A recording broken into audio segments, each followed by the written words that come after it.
Hello everyone guys, welcome back to my channel. आणि तुम्ही बघितलं असाल की माझी उज्जैनची ट्रिप जी आहे ही कंप्लीट झालेली आहे. So thank you so much guys की तुम्ही ऑलमोस्ट प्रत्येक व्हिडिओवरती जे ते 100हून जास्त जे आहेत ते तुम्ही व्ह्यूज दाखवलेले आहेत आणि त्यासाठी खरंच खूप मी तुमचा आभारी आहे. खूप टाईमपासून व्लॉगिंग चालू करायची होती पण वेळ आणि काळ जुळत नव्हता. तर आता फायनली सगळ्या गोष्टी व्यवस्थित अलाइनमेंटमध्ये आलेली आहेत आणि मी विचार केलेला आहे की आता आपण व्लॉग वगैरे जे आहेत हे चालू करायचे आहेत. सो हा व्हिडिओ बनवण्याच्या मागे मेन रिझन हेच आहे की मला तुम्हाला सांगायचं आहे की माझी उज्जैनची जी ट्रिप होती त्याचा टोटल खर्च किती झाला आणि ती ट्रिप आम्ही कशी स्टार्ट केली, किती दिवसांमध्ये आम्ही ही ट्रिप कंप्लीट केली आणि एक्सपिरियन्स कसा होता. तर तुम्ही जे मागे बघत असाल ना, तर हे आमचं नवीन घर आहे जिथे आम्ही शिफ्ट झालेलो आहोत. तर थोडा पसारा आहे, तर त्यामुळे मी हा डोर बंद करतो.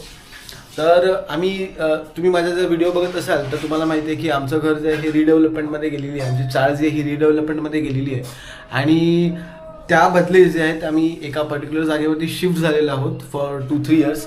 तर येणारे 2-3 वर्ष जे आहे हेच आमचं घर असणार आहे आणि घर खूप मस्त आहे गाईस. माझ्या मागे तुम्ही बघू शकता. माझ्याकडे असं पर्टिक्युलर सेटअप वगैरे स्टुडिओ वगैरे नाही आहे, त्यामुळे मी असं चालताच ह्या व्हिडिओज बनवतो आहे सो दॅट की तुम्हालाही एक मागे जो आहे तो बॅकग्राऊंड सारखा चेंज होत राहत जे आहेत हे दिसत राहील. तर मी आता आलेलो आमच्या किचनमध्ये. काय बनवते बाबू? आज आहे कढी पकोडा. कढी पकोडा. ओके, चला छान छान छान. बाबू जे हे कढी पकोडा बनवत असतानाच मी तुम्हाला सांगेन की माझ्या उज्जैनची ट्रिप कशी झाली आणि आम्ही ही ट्रिप कशी स्टार्ट केली. तर हे आहे आमचं किचन, हे आहे देवारा आणि बऱ्यापैकी स्पेस चांगली आहे गाईस. सो राहायला पण मजा येईल. सो उज्जैनच्या ट्रिपमध्ये ना काही सगळ्यात मोठी गोष्ट होती की ट्रेन तिकीट्स मिळणं. तर आम्हाला जायचं होतं मेमध्ये आणि आम्ही तिकीट्स बुक केले in the month of March. तर जाताना आम्हाला जे आहेत ते तिकीट्स वेटिंगवरती होत्या, पण फॉर्च्युनेटली जे आहेत हे तिकीट्स आमचे कन्फर्म झाले आणि साधारण पर पर्सन स्लीपरवरती 450 ते 500 रुपये जी आहे ही पर पर्सन तिकीट होती. आफ्टर दॅट आम्ही हॉटेल्स बुक केले नव्हते. आम्ही विचार करत होतो की तिथे गेल्यानंतर ते जे काही तिकडचे लोकल लोक असतील ते आम्हाला बेटर ऑल्टरनेटिव्ह जे आहेत ते तिथे देतील आणि त्यांनीच जे ते आम्हाला लोकल हॉटेल्स वगैरे जे आहेत ते सजेस्ट केले. आणि हॉटेल्स वगैरे खरंच गाईस पर डे आम्हाला 1300 रुपयेचं जे आहेत हे हॉटेलचं रेंट होतं आणि आम्ही होतो 4. तर 3 नाईटसाठी आम्ही तिकडे होतो.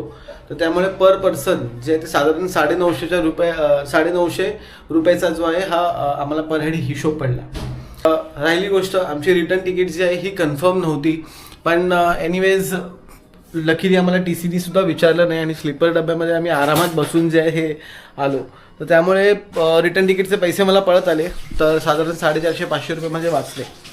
तर राहण्याचा खर्च साधारण पर पर्सन 950 रुपीज फॉर 4 डेज. त्यानंतर तिकीटचा खर्च साधारण 550 रुपये. एव्हरीडे मीलचा जो साधारण खर्च होता तो आमचा 250 रुपयाच्या आसपास होता. तर त्यामुळे आणि भस्म आरती येस, तर आम्हाला ऑनलाईन जे आहेत हे भस्म आरतीचं बुकिंग्स भेटलं नव्हतं. सो एक लोकल कॉन्टॅक्टशी बोलून वगैरे आणि एका मित्राच्या रेफरन्स थ्रू पर पर्सन आम्ही 1800 रुपये जे आहेत हे पे केले भस्म आरतीसाठी आणि मी भस्म आरती ही कंप्लीट केली. सो ओव्हरऑल खूप चांगला एक्सपिरियन्स होता गाईस. आणि साधारण मोठामोठी जर सांगायचं झालं ओंकारेश्वरचा वगैरे खर्च, तर साधारण उज्जैनवरनं 300 रुपये जे आहे हे बसला लागतात तुम्हाला ओंकारेश्वरला जाण्यासाठी. आणि तिथून जे आहे हे आम्ही लोकली काही बोट राईड वगैरे केले नव्हते, पण साधारण बोट राईडचा जो खर्च आहे तो 150 ते 200 रुपये आसपास आहे. ओव्हरऑल ट्रिपचा जो खर्च आहे उज्जैन ते ओंकारेश्वर जाण्याचा, ओंकारेश्वर ते उज्जैनला जाण्याचा आणि जर तुम्हाला इंदोर वगैरे जरी फिरायचं असेल तर साधारण त्या दिवसाचा तुमचा खर्च जो आहे हा 550 ते 600 रुपये असू शकतो. जर तुम्ही प्रायव्हेट व्हेकल किंवा तुम्ही AC बसनी वगैरे जर केलात, तर गव्हर्नमेंटच्या बसेसनी वगैरे केलात तर साधारण तुम्ही 400 ते 350 रुपयामध्ये परत सुद्धा याल. सो जास्त काही फरक नाही आहे. जर तुम्ही उज्जैनवरनं ओंकारेश्वरला जात असाल ना, तर लक्षात ठेवा गाईज जी AC व्हेकल असेल तीच तुम्ही घ्या. गव्हर्नमेंटच्या बसेसमधनं तुम्ही प्रवास करण्याचा प्रयत्न करू नका, कारण का खूप हेक्टिक असते आणि बऱ्याच जागेवरती जे आहेत ते स्टॉपसुद्धा घेतं. सो ओव्हरऑल जर खर्च सांगायचं झालं तर साधारण पर पर्सन सगळं वगैरे करून तर 6500च्या आसपास जो आहे हा खर्च झाला आमचा आणि इट वॉज गुड. आणि बजेटमध्ये आलो, मजासुद्धा केली आणि पाण्याच्या बाटल्या वगैरे जे आहेत आम्ही मेच्या सीझनमध्ये गेल्यामुळे ना भरपूर पाणी पियालो. तर हे सगळं खर्च पकडून 7,500 ते 6,000 जो आहे हा तुमचा ॲव्हरेज खर्च होतो पर पर्सन जर तुम्ही उज्जैन प्लॅन करत असाल for I would say 3 night 4 days. मजा आली गाईज. बरेच लोक जे आहेत हे उज्जैन ओंकारेश्वर जे आहेत हे थोड्याशा चांगल्या कॉस्टमध्ये सुद्धा करण्याचा प्रयत्न करतात. पण आमचे हॉटेल्स तेवढे असे मी म्हणेन की लॅविश वगैरे नव्हते. बेसिक होतं, AC होता, गरम पाणी होतं 24 तास आणि जे मी म्हणेन की चांगले बेड्स वगैरे सुद्धा होते. सो ओव्हरऑल छान एक्सपिरियन्स होता, मजा आली.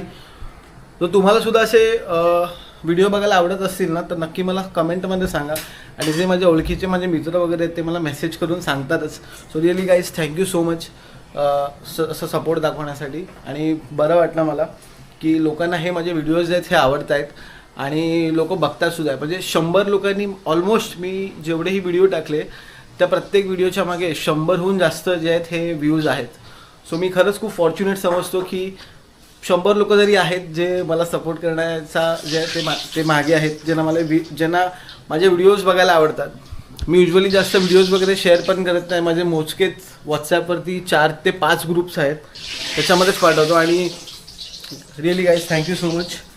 ही जी नवीन जर्नी मी स्टार्ट केलेली आहे ना ही एकट्यामुळे पॉसिबल होणार नाही आहे. तर यासाठी लागणाऱ्या सगळ्यांचा सपोर्ट. सो गाईज असंच सपोर्ट करत राहा. मी काहीतरी नवीन स्टार्ट केलेलं आहे या कंटेंट क्रिएशनच्या जर्नीमध्ये आणि मला तुमच्या सपोर्टची गरज आहे. तर असंच काहीतरी नवीन करत राहू आणि मीही मोटिवेटेड राहीन, तुम्हीही मोटिवेटेड राहा. आणि थँक्यू गाईज फॉर वॉचिंग मी. अँड मी असेच व्हिडिओज जे आहेत हे बनवत राहीन.